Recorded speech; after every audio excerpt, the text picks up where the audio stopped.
We met one Friday night, kind of out of nowhere, and from that moment we were inseparable. 8 months later, I got down on one knee and asked her to marry me. That was back in '87, and I've been one lucky fool ever since. She moved into my place way up in northern Idaho, even though it meant adding over 30 miles to her daily drive. Lisa was teaching in Spokane Valley, just over the state line. Long a commute. But not once did she complain. Not once.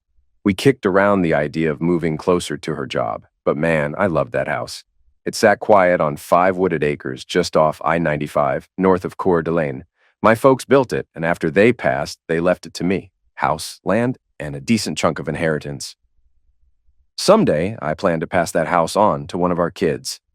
I was in the reserves back then, which meant 1 weekend a month and 2 full weeks a year for training. Lisa understood. Never gave me grief about it.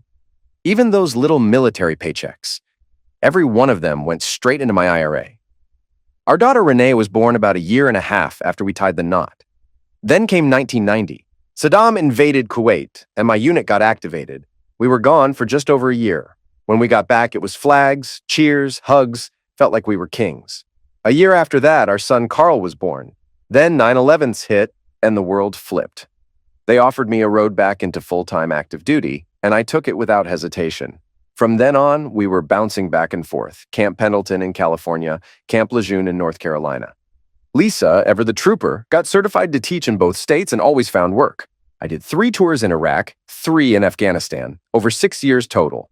On top of that, 4 year-long deployments to Okinawa. Every time I shipped out, Lisa packed up the kids and went back to our Idaho home. Same house, same school. She never witched once. But I could see the toll it took. I missed 10 birthdays, 10 anniversaries, more than a few Christmas mornings. That kind of absence. It chips away at a family. Before my final deployment, I pulled her into my arms and made her a promise. This one's it, I told her. I'm done after this. She looked up at me, eyes full of love, and said, I've heard that before, Rob.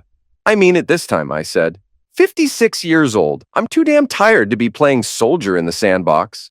Then come home to me, she whispered. I will, I promised. Now, some folks might say 30-some years and still just a gunnery sergeant. And yeah, they're not wrong. I didn't climb too high. Thing is, I wasn't chasing stripes. Never did. I stayed out of trouble mostly, never cheated, didn't run around.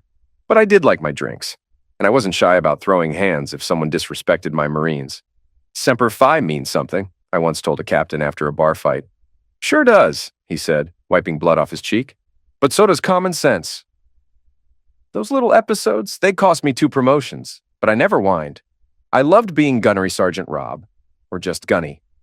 I was the guy they came to for straight talk, tactics, or just a joke to break the tension. At my retirement party, the boys went all out. Beer, old war stories, busted ribs from laughing so hard. Lieutenant Colonel Reston even showed up. Me and him had our share of beef in the past. He once had to yank me off a lieutenant during a shouting match. But over the years, we got tight. The Corps won't be the same without you, Gunny, he said, handing me a commendation. Appreciate that, Colonel, I replied, gripping his hand. But I think it'll survive just fine. Then Dawson, this tank of a kid from Georgia, walked over holding something wrapped in brown paper. Got you a little souvenir, Gunny Rob, he said, grinning wide. I tore it open and let out a deep laugh. It was a wooden hand, middle finger proudly raised. You serious? I asked, chuckling. Yep, Dawson said. Figured you'd appreciate the signature pose. I flipped it over and saw our unit patch and the Marine Corps emblem burned into the wood. You carved this yourself? I asked. Every damn inch, he replied, puffing out his chest. You did good, Dawson, I said. Hell, I'll keep this thing forever. We shook hands, and the guys clapped and whistled. Then I turned to Henson, staff sergeant, solid guy, taking over my machine gunner role. You better take care of these Marines, Joel, I said, grabbing his hand with a firm grip. I will, Gunny, he said, nodding. You have my word. Good, I said, smirking. Because if you don't, I'll come back and kick your A. That got the room roaring with laughter. Captain Michaels stepped in next. Henson's solid, Gunny, he said, but truth is, no one replaces you. Thanks, sir, I replied. That means a lot.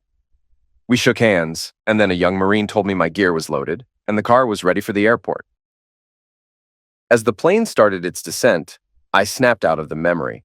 I looked out the window and saw Spokane coming into view.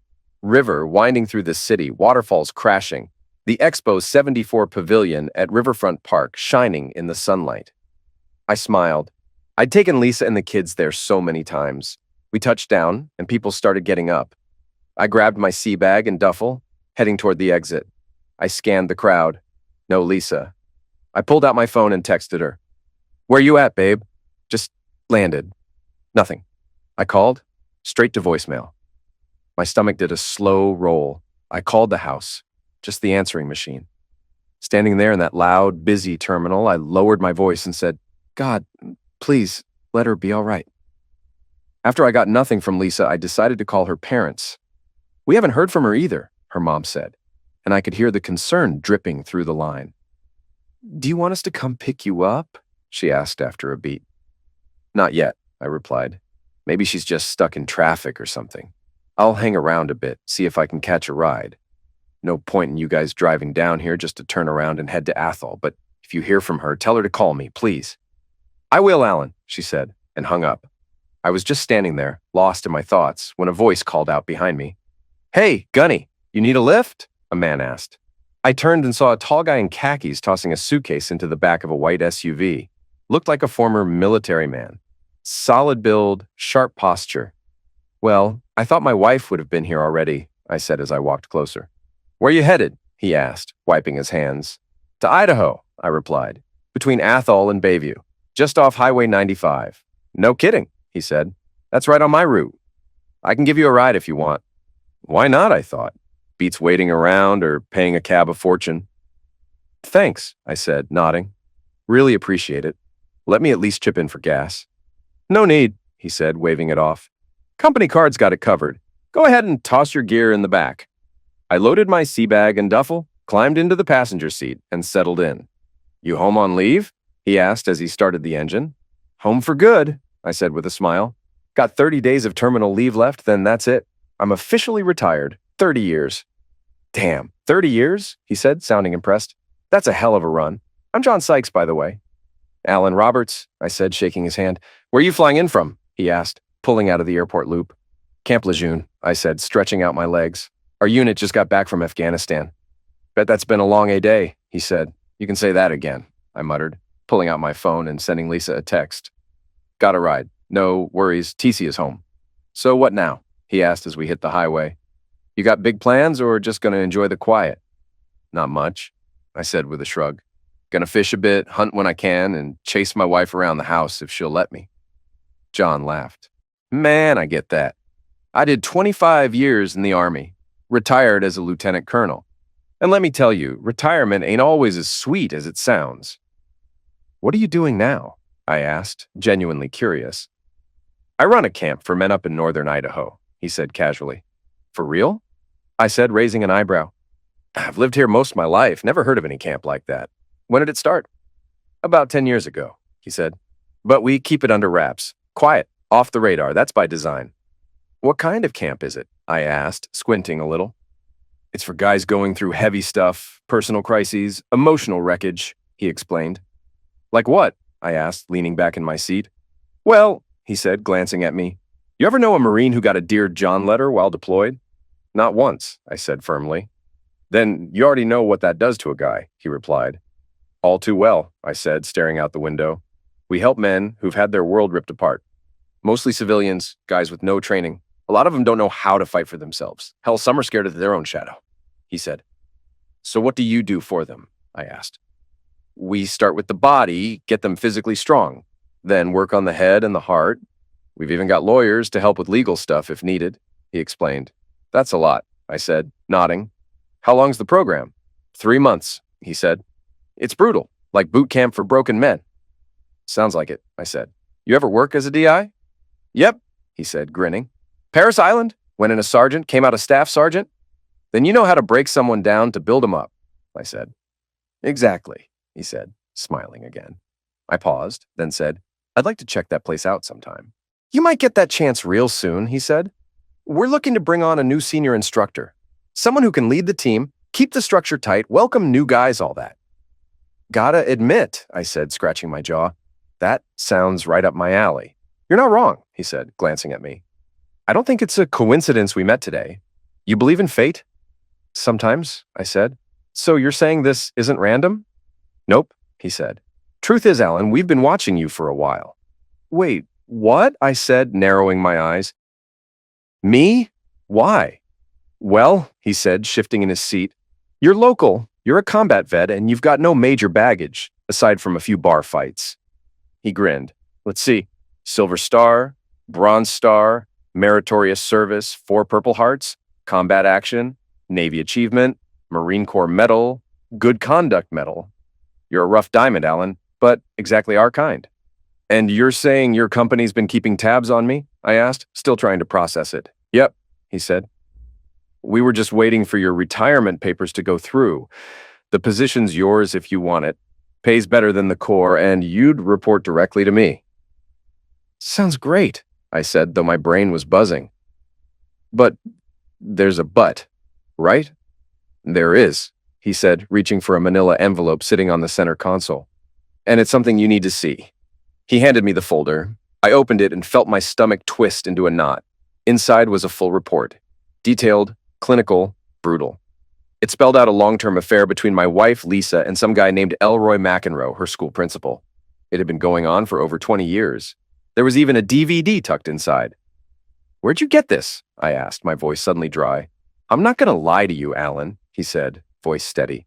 When I put your name forward, they ran the standard checks. That includes your personal life. I take it you didn't know? I shook my head slowly, like my neck couldn't hold the weight. No, not a damn clue, I said quietly. They've been meeting for a long time, he said. We confirmed it with surveillance, phone calls, in-person meetings. It all checks out. And just like that, it all clicked. The late nights at school, the extra meetings, the times she didn't answer when I was overseas. It made ugly, undeniable sense. For nearly half our damn marriage, she'd been seeing him. My voice cracked when I finally managed to ask, what about the kids? John let out a slow sigh. That's the one piece of good news, he said. They're yours. You sure? I asked, gripping the folder tighter. Our team ran DNA from both your kids, he explained. Compared it to what's on file from your military medical records. It's a match. You already knew she wasn't coming to pick me up today, didn't you? I asked, staring him down. He nodded without hesitation. Yeah, he said. She and McEnroe usually hook up after school. 1 day a week, she drives him out to your place. They hang out, screw around, and then she takes him back. That's been their pattern while you were deployed. 70 damn miles round trip, I muttered, shaking my head. All that driving just to cheat? Jesus, what the hell is wrong with her? John just shrugged. Happens more than you'd think, he said. War, time apart, stress, it changes people. Even strong marriages fall apart. But the real question is, what are you going to do about it? If everything in this file checks out, I said, my voice low, fists tight around the folder, I'm filing for divorce, no question. I'd do the same, he said, nodding slowly. What about him? I asked, my tone dark. Man, I'd love to skin that fool alive, but I'm not trying to end up in prison. I'll figure something out. All the dirt you need's in that report, John said. He's married too. 2 kids, his wife's clueless about any of this. Are you telling me this is all legit? I asked, my tone sharp. You're sure? If there was even a shred of doubt, he said, looking me dead in the eyes, I wouldn't have brought it to you. I'm real sorry, Gunny. You're one of the good ones. You didn't deserve this. Who the hell does? I muttered, jaw clenched. We turned off the highway and onto the narrow road that led to my house. A few minutes later, the Jeep rolled up my driveway and came to a stop in front of my cabin. Damn, John said, glancing around. You're really out here in the sticks, huh? Beautiful place, though. Thanks, I said, looking at the porch I once dreamed of growing old on. My folks built it with their own hands. I always thought Lisa and I'd retire here together. Guess it'll just be me now, for a while at least. John reached into the console and pulled out a business card. Listen, Alan, he said, handing it to me. Call me when you're ready. Come out to the camp, meet the crew, see the setup. We've got counselors too, people you can actually talk to if you need it. You can wear your uniform, bring your story, whatever you want. This offer? I'm not playing. But before anything else, he tapped the envelope. You need to deal with that. I will, I said, nodding slowly. Thanks, John, for the ride, the job offer, all of it. I'll handle things on my end and be in touch. We shook hands, firm and silent. I grabbed my gear and watched him drive off. Then I walked inside, still numb, still processing. The house was spotless, just the way Lisa always kept it. She might be a cheating witch, I thought, but at least she cleans. I dropped my bags in the bedroom, unpacked in silence, then changed into jeans and a t-shirt. I grabbed the folder, took it downstairs, and turned on the TV. My fingers hesitated on the DVD, then I slid it in and hit play. The screen lit up with a grainy video of Lisa and Elroy in what looked like some crappy motel room. "So when are you going to dump him?" Elroy asked, sprawled on the bed. "I don't know," Lisa said, glancing around. "Probably not till he retires." "If you play your cards right," Elroy said, "you could walk away with half his pension, maybe most of his savings and his 401k. "That's the plan," she replied, smiling. Good thing Dad made me get that prenup signed, I thought, rage boiling under my skin. He wanted to protect the house and the inheritance. Smart man. I hit stop. I'd seen more than enough. Anger and heartbreak swirled in my chest. I grabbed the phone book, found a local family law attorney, and made an appointment for the next morning. Then I went upstairs, grabbed a few of Lisa's things, some clothes, her work laptop, personal junk, and stuffed them into bags. I dropped them by the front door. She wants out? Let her walk. Later that night, I sat on the couch, still trying to make sense of what the hell just happened. From my side, everything seemed okay. Sure, we had our fights. What couple doesn't, eh? But I thought we were solid. If she ever did cheat, I figured it'd be with someone impressive, not some pudgy school principal with bad taste in ties. The image of that soft, bloated man flashed through my mind. I let out a cold laugh. And then something else hit me. Through all the years together, Lisa never once said Zek's hurt. Not one complaint. She stayed fit, too. Even after both kids, she kept her body tight. And now? That felt like a clue I never caught. I stood up and walked into my office, opened the cabinet where I kept utility stuff. Inside, still sealed, was a pack of duct tape. 2 full rolls. I stared at them for a long second. Then I reached for the zip ties, grabbed a handful. I walked over to the weapon safe, unlocked it, and pulled out my .45. I popped the magazine. Empty. Didn't even fit right, but it looked real enough. I laid everything out on the dining table, the tape, the zip ties, the pistol. Then I made a sandwich, cracked a beer, and sat down. Dusk had settled outside. The woods were growing dark. Then I heard it, the garage door opening, voices, laughter, and then a door creaked open. Then footsteps, the front door creaked. They walked in, laughing low, until they saw me sitting dead still at the kitchen table, just beneath the overhead light. Lisa stopped mid-step. "Alan," she gasped. "What the hell? When did you get here? I sent you emails, messages. Didn't you get anything?" I tilted my head, calm as hell. "Oh, I got them. Late. Phone must have died, huh?" Mocking. "Real convenient." She glanced at Elroy like maybe he had something to say that'd fix this. He stayed quiet. "Good choice." "It's not what it looks like," she said, voice cracking, hands up like I was about to explode. "Please, just trust me." I stood up slow, not yelling, just cold. "Really?" I looked right at Elroy. "So you weren't about to screw this clown in my bed? That your story?" Elroy shifted like he was about to say something, maybe step forward. I pulled the tool out of my waistband, real slow, and aimed it straight at his chest. He froze, whole body locked up. Color drained from his face like a faucet. I saw the piss stain bloom down his khakis. "Oh, God," he whimpered, voice small and broken. "Please, please don't do this, man." I smiled. Just a little. "Shut the hell up. You think you can sneak around with another man's wife for 20 goddamn years and walk away clean? Like you earned that? Like I don't know?" He didn't move. "Outside, against the tree, hands behind your back. Now." Elroy stumbled toward the door, shaking, trying not to fall. Lisa stood frozen in place. I turned to her, my voice sharp. "Tie him up, duct tape. I don't want to see anything but his eyes and nose. Get to it." She hesitated, blinked like she was coming out of a dream. "What?" I said, "Move, Lisa." She flinched and grabbed the first roll of tape, following Elroy out into the yard. I stepped behind her, watching every twitch in her shoulders. She started wrapping him, arms, chest, legs, fast but sloppy. The tape hissed as it spun out. When she ran out, I tossed her another roll. "Faster!" She didn't say a word, just circled him over and over, wrapping him tight until he looked like a giant gray cocoon. Only his panicked eyes and his flaring nose were visible. When she finished, I made sure he couldn't move an inch.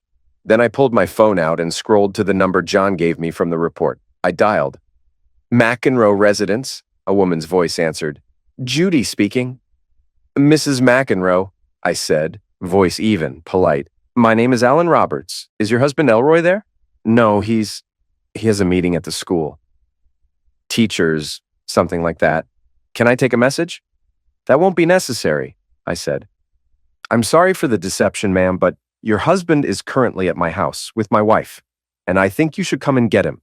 What? She yelled, full of fire. What the hell do you mean he's with your wife? Well, I said they were planning to have sex, but there's been a slight change of plans. You better not be playing with me, she snapped. Is this some kind of sick joke? No joke, ma'am. He's been screwing my wife for over 2 decades, and he's all yours now. There was a pause, and then, That fool, she screamed. That lying son of a witch. I'm gonna kick his goddamn teeth in. Where are you? East of Athol. Off Highway 95, little back road. I'll text you the pin. Thank you, Mr. Roberts, she growled. You keep him right there. I'm coming. I hung up, looked at Lisa. You wanted drama? I said. Well, now you got a freaking show. After I hung up with Judy, I texted her the location. Calm, surgical. Then I looked at Elroy again. Dude looked like he pissed his soul out. Eyes bugged out, sweat pouring. Crap was almost pathetic. Tilted my head. I'm gonna have a little chat with my wife now. Sit tight, sport. Don't go anywhere. Or, try. He whimpered behind the tape. Couldn't even twitch. Good. I looked at Lisa and jerked my chin. Inside. Now. She didn't say damn, just walked like she was stepping into a courtroom she knew she'd lose. We got inside. I closed the door, hard. The silence after it slammed hit like thunder. Sit, I said. She dropped onto the couch like gravity doubled. I picked up the remote, thumbed it in my palm. Not smiling, not yelling, just simmering. How long's this bullshit been going on? I asked. And don't try to gaslight me. I already know plenty. She stared at her lap. Quiet. A while, she muttered. I laughed, ugly and mean. A while? What, you two just started screwing last summer? Her eyes didn't move, just shook her head. I stepped in closer. A year? 5? 10? How long, Lisa? Since 95. I stood there, not saying a word. Just breathing. Through my nose. You mean to tell me, for 20 goddamn years, while I was risking my life in some third world hellhole, you were up in here getting your back blown out by that noodle-pecker guidance counselor? Tears started rolling like clockwork. Stop crying, I snapped. That ain't remorse, that's fear. Now answer me. You let him in our bed? She nodded, hands shaking. Only when you were deployed, I swear, never when you were home. Oh, so you waited till I was on the other side of the damn planet and that makes it better? I didn't want to hurt you. You didn't want me to find out, I corrected, stepping in so close she flinched. You didn't give a damn about hurting me. You just didn't want to deal with the fallout.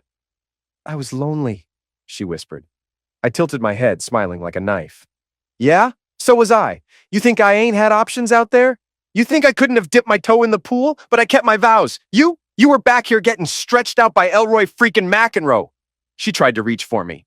I backed away. Save that, I said. It's done. I'm filing tomorrow. She froze. Don't do that. I gave her a look. Don't what?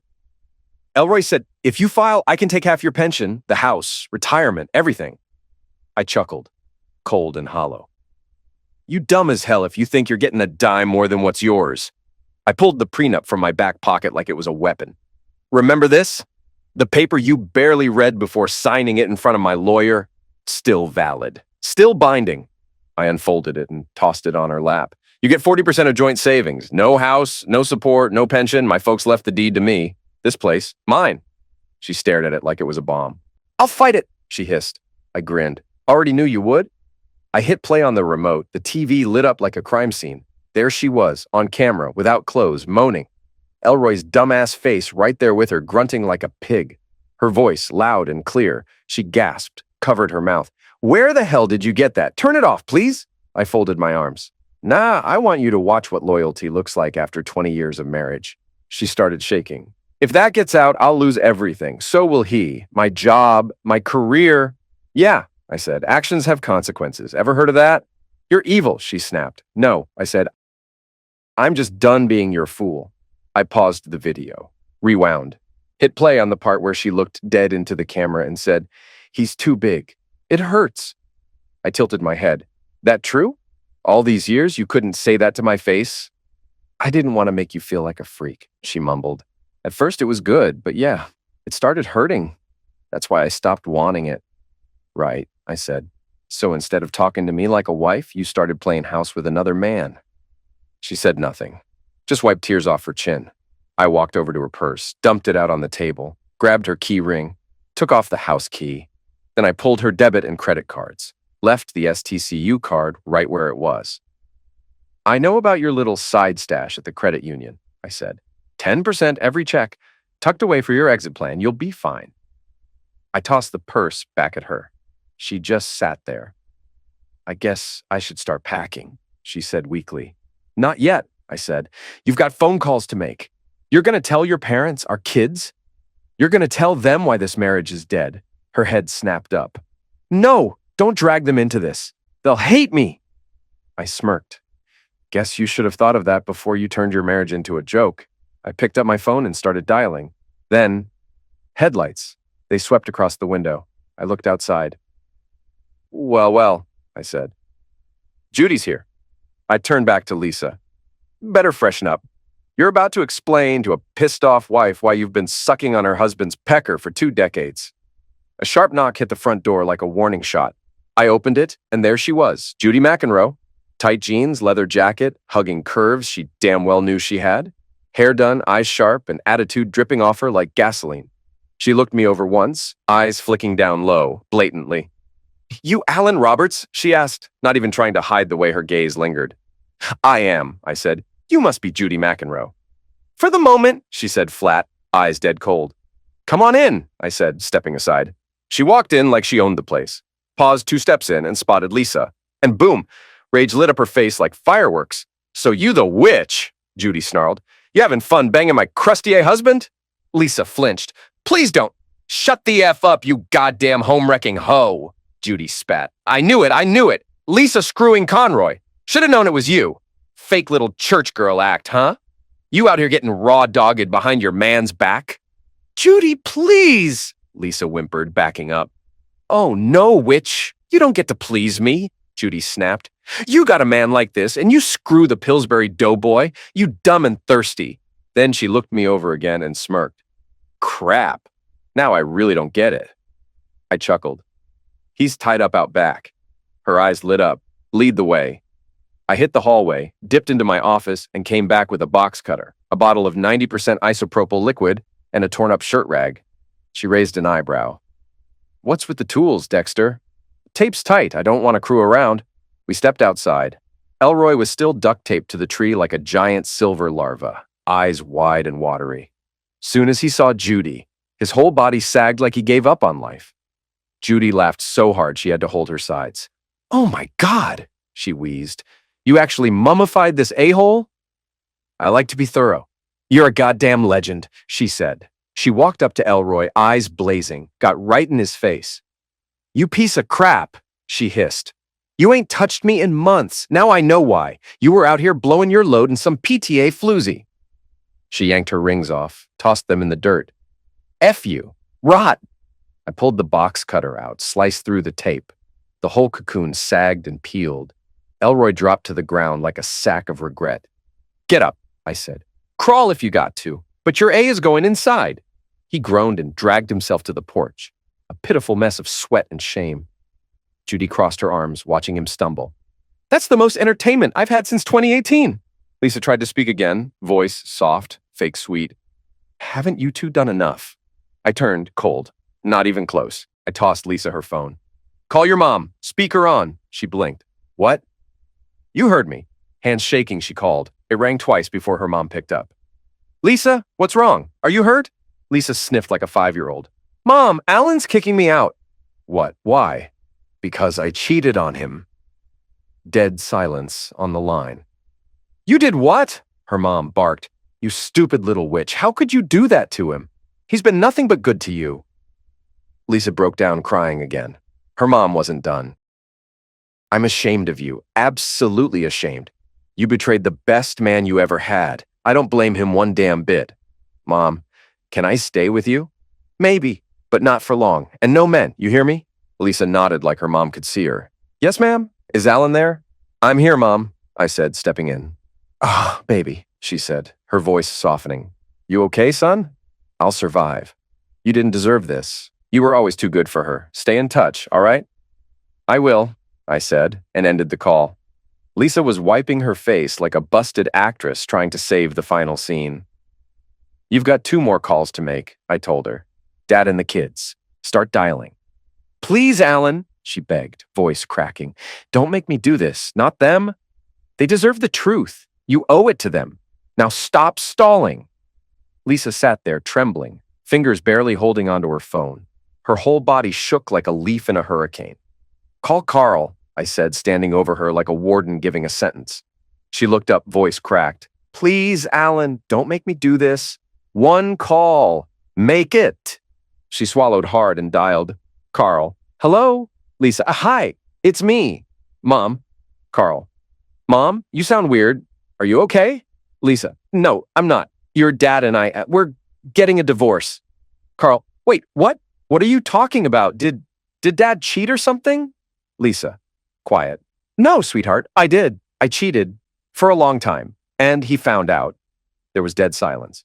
Carl. Mom, are you serious? You cheated on Dad? I stepped in, voice calm but sharp like broken glass. Me. I'm here, son, and yeah, it's true. Your mom's been sleeping with another man for over 20 years. Found out this afternoon? Carl, choked up. Jesus, Dad, I'm so sorry. Lisa. Carl, baby, Carl, no, don't. Don't baby me. You're just sorry you got caught. I can't even look at you right now. Nah, I'm done. I gotta go. Click. Line went dead. Lisa slumped forward, full-on sobbing. 1 more, I said flatly. Renee. She looked up, red-eyed, broken. Please, I'm begging now. Don't make me lose my daughter, too. You lost her the second you made that choice. Make the call. Her hand shook as she tapped Renee's contact. It rang. Renee. Hey, Mom, what's up? Lisa. Renee, it's bad, honey. Your dad and we're getting a divorce. Renee. Wait, what's going on? Lisa. It's my fault. I cheated for a long time. There was this pause, a heavy one. Then Renee. You stupid witch. Lisa gasped. Renee. You cheated on Dad? What the hell is wrong with you? You had a real one and you threw him away for what? That slimeball Elroy? Jesus Christ. Lisa. I made a mistake. I didn't mean... Renee. Shut the hell up. I don't want to hear it. You're not my mother right now. You're just some messy stranger who blew up our whole family. Lisa broke into fresh sobs. Renee. Get your crap together or you'll never see your grandkids again. Don't call me. Don't show up. Don't even think about it. Goodbye. Click.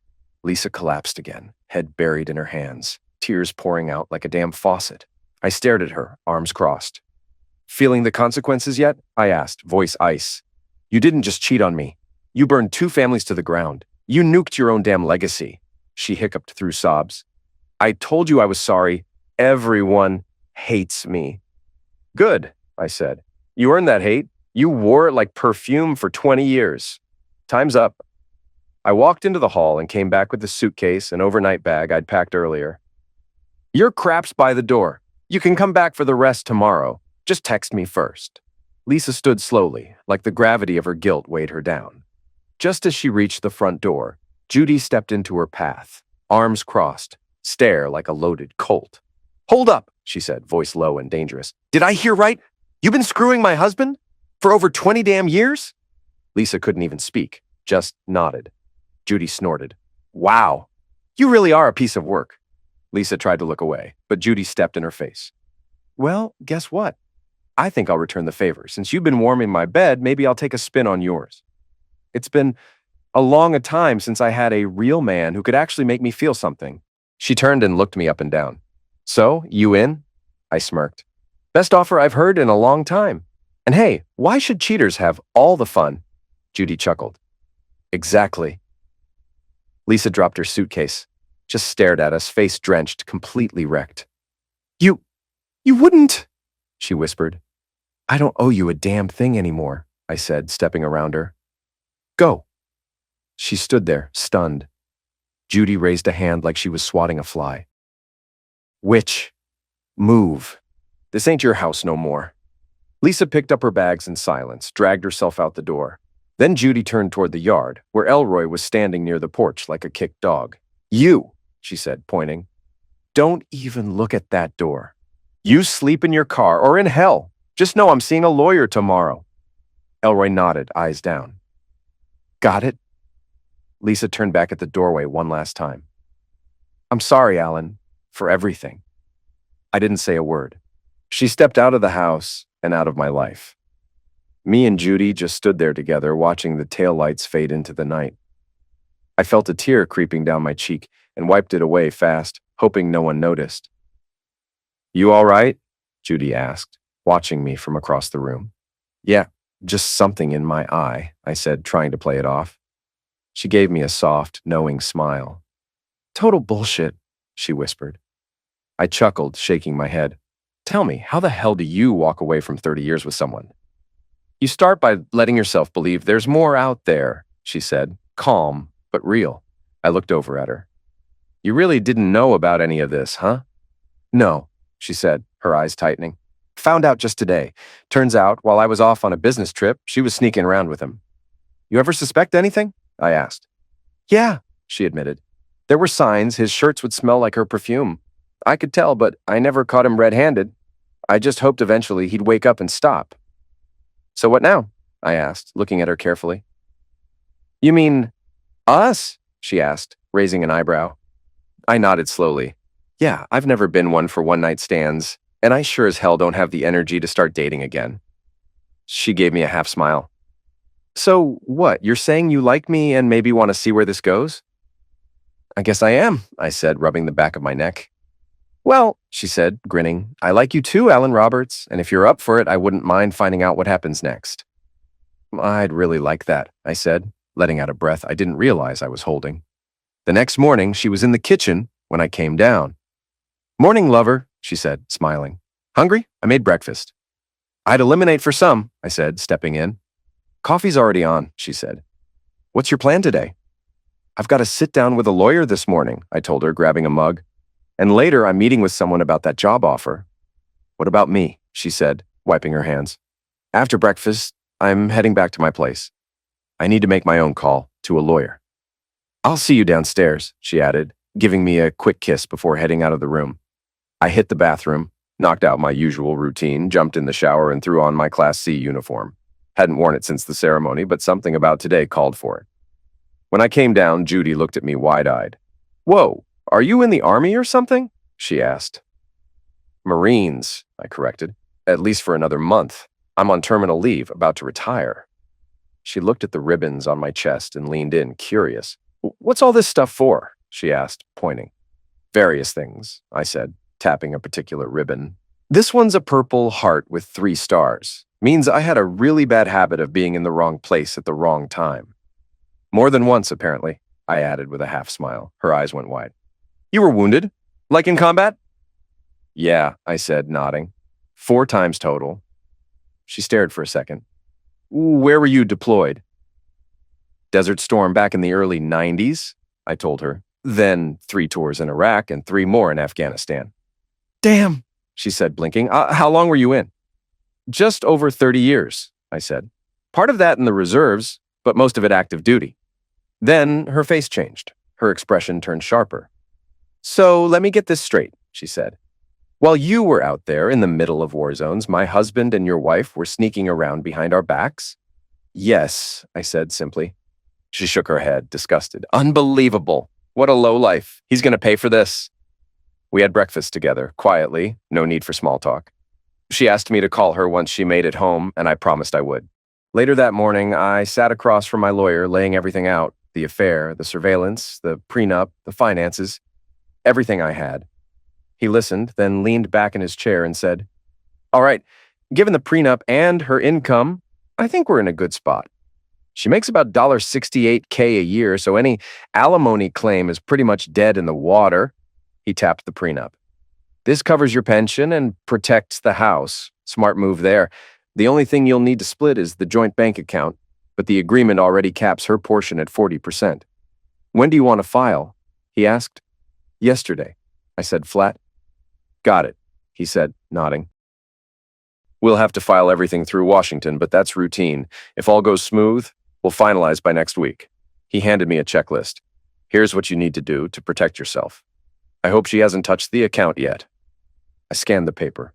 I'll swing by the bank on my way home, I said. The rest I can handle online. Got questions? He asked, standing. Not right now, I said, shaking his hand. He gave me his card. Call any time. And good luck, Alan. I paid the filing fee, dropped off the retainer, and headed to the car. As soon as I got in, I called John. Just wrapped up with the lawyer, I told him. Need to handle the bank, then I want to talk about that job you mentioned. I'll be here, Gunny, he said, looking forward to it.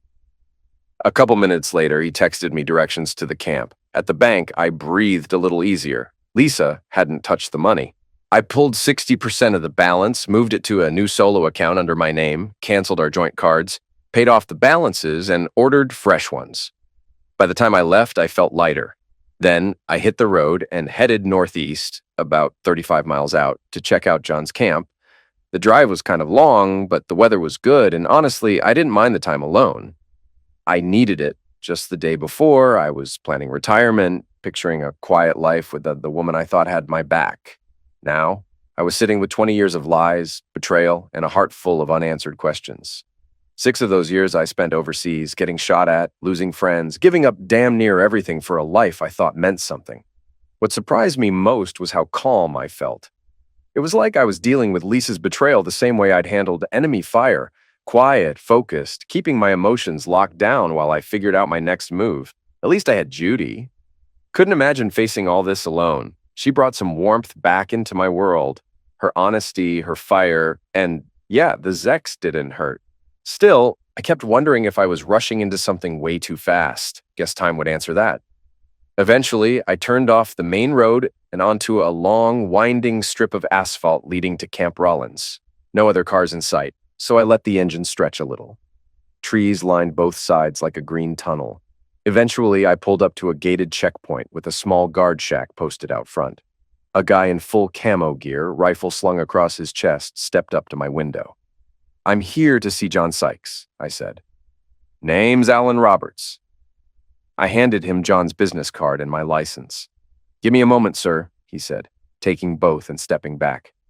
He walked a slow circle around my truck, checking it over. Then he disappeared into the shack and made a call on an old-school field phone. A couple minutes later, he came back, handed me everything, and gave a sharp nod. Commandant Sykes is expecting you, he said. Welcome to Camp Rollins, Gunny Roberts. I was about to thank him, but he was already walking off to hit the gate switch. I gave him a wave as I passed, and he returned it with a silent nod. Driving through the camp felt like pulling into a real-deal military base. Wooden barracks lined up in rows, a central field where groups of guys were either jogging or marching. Not a thing out of place. Lawns cut short, gravel raked clean. Tight ship, no doubt. I parked in front of a larger wooden building marked HQ. Inside, I was greeted by a blonde woman in a fitted skirt and blouse, sitting behind a polished desk. She looked up, smiled. You must be Sergeant Roberts, she said, standing. Yes, ma'am, I replied, polite but casual. Welcome to Camp Rollins, she said warmly. Commandant Sykes is expecting you. Would you like some coffee? Black, if you've got it, I said. Absolutely, she replied, motioning toward a hallway. Come on in. I knocked lightly on John's office door. He was on the phone, but waved me in without looking up. He was dressed in a khaki button-down, silver oak leaves still pinned to the collar. His old rank, I figured. He wrapped up the call and stood to shake my hand. Glad you made it, Gunny, he said, gesturing to a chair. Have a seat. Just then, the receptionist walked in with a mug of coffee. I thanked her, took a sip, strong and hot, just what I needed. No trouble getting here? John asked. None, I said. Directions were spot on. Good to hear, he said. Before we get into the details of the job, let me paint the big picture for you. Every man who steps through those gates, he's been through hell, cheated on, misused, humiliated. Some got knocked physically, but most were torn apart emotionally. Some were flat out used and tossed aside, and to be blunt, a lot of them, they're soft. He paused, looked me in the eye. I know that's not a word we're supposed to use anymore, he said, But it's the truth. These men come in broken, mentally, physically, emotionally. They can't function. And the women they were with, they saw weakness and took advantage. Damn, I said, surprised at the bluntness. So how do you help them? Step one is cutting off their crutches, John said. No internet, no electronics, no phones, tablets, laptops. They go completely off-grid for 3 months. No Facebook, no TikTok, no YouTube, nothing. I laughed. Bet that goes over real smooth at first. John chuckled too. It's rough. You'd think we ripped off their arms. But once the shock wears off, a lot of them realize how much better they feel without it. He leaned forward. Before they show up, some of these guys spend 12 hours a day doom scrolling. They don't even see the world anymore. We cut off the noise and force them to face their crap. How do they talk to their families? I asked. Old school, John replied. Mail only. We've got P.O. boxes in Bonners Ferry and Clark Fork. We haul mail in twice a week. That's a long haul for letters, I said. Exactly, he said. Keeps the drama away. No surprise visits, no angry spouses showing up trying to pull stunts. We've got armed security, aerial surveillance, and an electronic fence around the property. If someone tries to breach it, we'll know. Anyone ever actually try? I asked. There've been a few, John said, his voice calm. Let's just say the situations were handled. There's a write-up in the briefing packet I'll send home with you. Handled, huh? I thought. Interesting choice of words. So what's the training like? I asked, leaning in. Quick breakdown, John said, checking his watch. It's all in the packet, but here's the gist. First month's hell. We cut off all the digital lifelines, start them on serious physical conditioning. Think boot camp.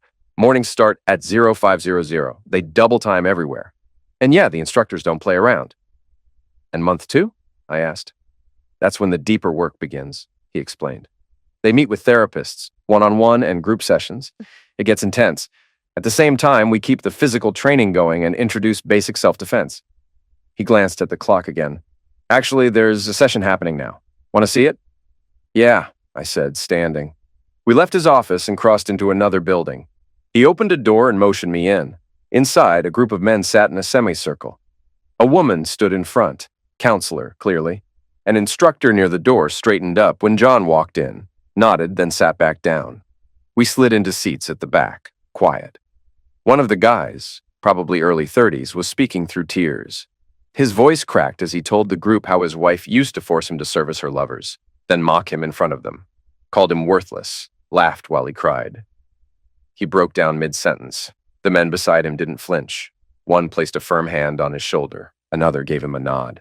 No words, just solidarity. I glanced at the instructor. Big guy, hard jaw, sergeant stripes. His hands were clenched on his knees, knuckles white with rage, but he didn't say a word. Just sat there, jaw tight, eyes locked forward. And in that moment, something shifted in me. If there was anything I could do to help these guys, I was in. No question. After the session, John walked me around the camp. We ended up at the instructor's hut. Guys in khaki shirts like his were inside. Some had sergeant stripes. Others wore staff sergeant pins. John clapped his hands.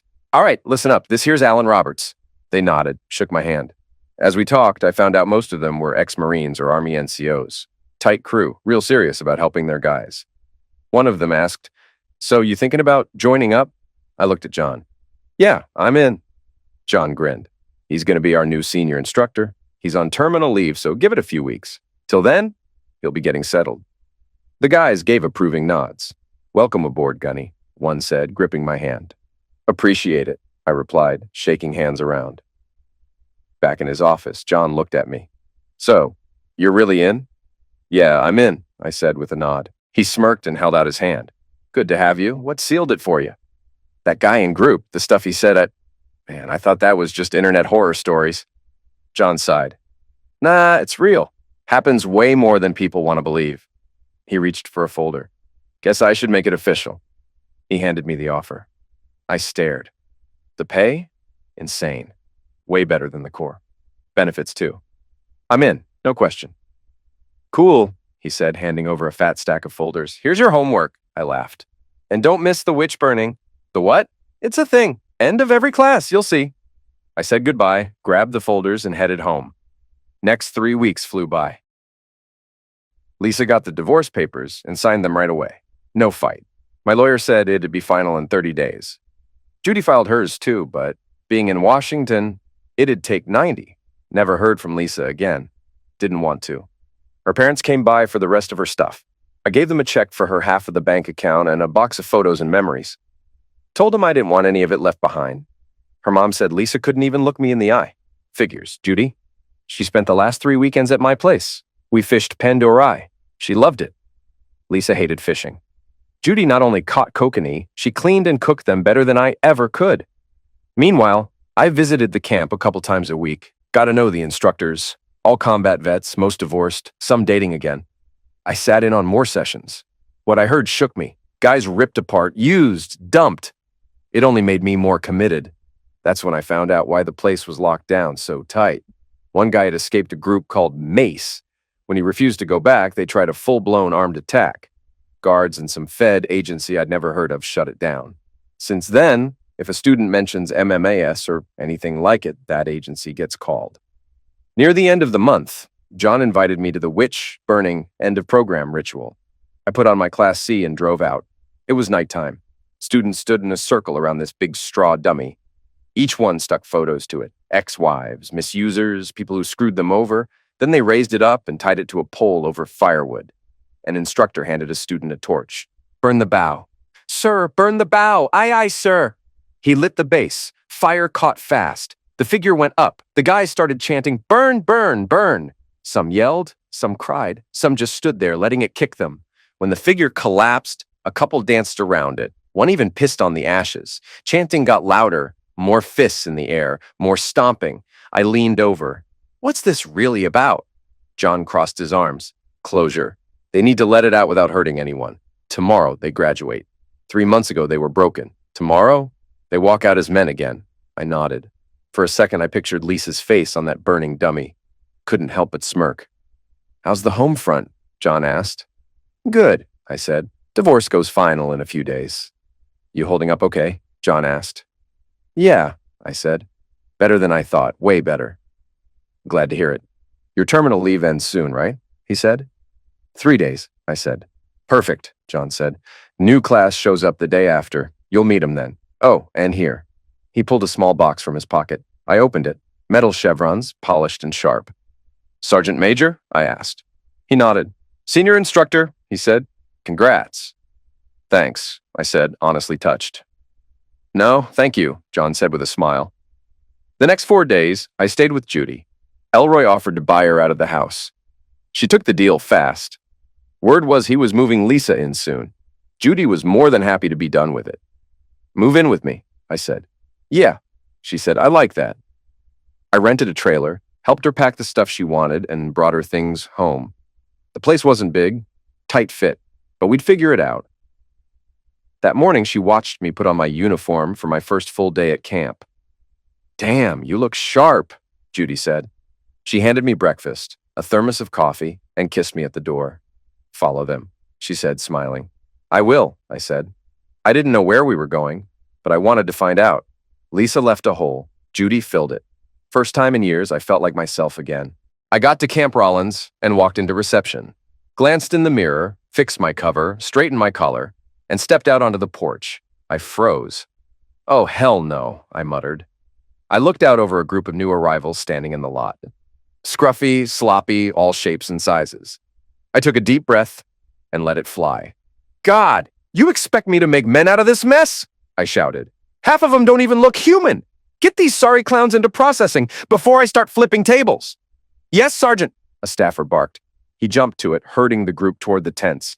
As they shuffled off, I turned and spotted John across the yard.